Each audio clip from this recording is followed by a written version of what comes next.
Hey everybody, it's Bob Vandy with Advisors Insurance Brokers, back with you this week of November 27th, 2023. Hope you are all doing well, and hopefully everybody enjoyed a nice long Thanksgiving holiday weekend with friends, family, other loved ones. Our theme for this week's e-newsletter is the truth, and we mean that in the context of telling the truth and the fact that as insurance and financial professionals, we have an obligation to tell our clients and our prospects the truth, even if it hurts sometimes. Let's face it, the conversation around protection products, whether it be life insurance, long-term care insurance, disability income, or income protection insurance, they're not always comfortable conversations because we're dealing with unpleasant things that could creep into our lives. But we have an obligation to have those conversations nonetheless. So to take a lighthearted look at that, we've got a clip from the movie Liar, Liar with one of the real comedic talents of our time, Jim Carrey. Many of you are familiar with that movie, so check out the movie clip to maybe take a lighthearted look at the need to tell the truth and how important that is. Hey, we're still in November, but we're wrapping up, which means we're wrapping up Long-Term Care Insurance Awareness Month. We've got one more training session for you. We've got a webinar this Thursday with our good friend John Gibbons from Mutual of Omaha. He is going to put the plan and the product together. Should be a great webinar with John this Tuesday at 2 o'clock p.m. Eastern Time. So register for that below if you haven't already, and join us for John's session. Should be a really good one. We've still got some resources out there for you to do some last minute marketing and outreach on the topic of long-term care insurance planning, so check that out as well. We've got our sales tip of the week. We've got the annuity corner with our annuity bulletins. We've got our carrier news. We also have a section down below. Many of you are probably following the DOL Fiduciary 3.0 at the federal level. If you're so inclined, there are links below where you can click those links and have your feelings made known to your elected officials about how you feel about that proposed legislation.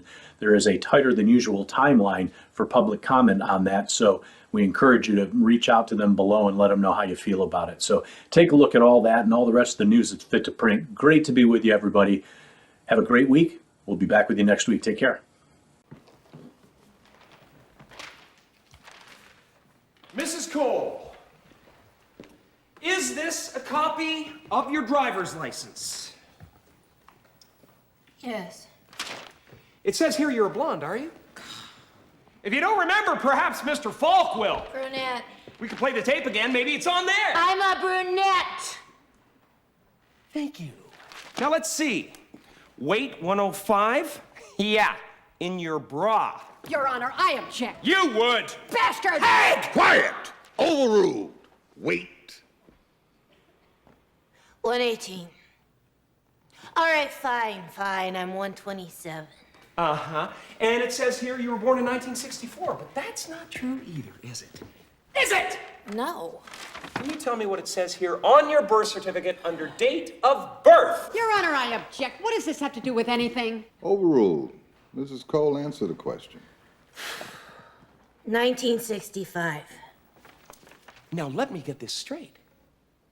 That would mean that you lied about your age to make yourself older. But why would any woman want to do that? I changed it so I could get married. And the truth shall set you free. My client lied about her age. She was only 17 when she got married, which makes her a minor. And in the great state of California, no minor can enter into any legal contract without parental consent, including Prenuptial agreement. prenuptial agreements. This contract is void. The fact that my client has been ridden more than Seattle Slew is irrelevant. Standard community property applies, and she is entitled to half of the marital assets, or $11.395 million. Jordan fades back, swoosh, and that's the game. Nothing further, Your Honor.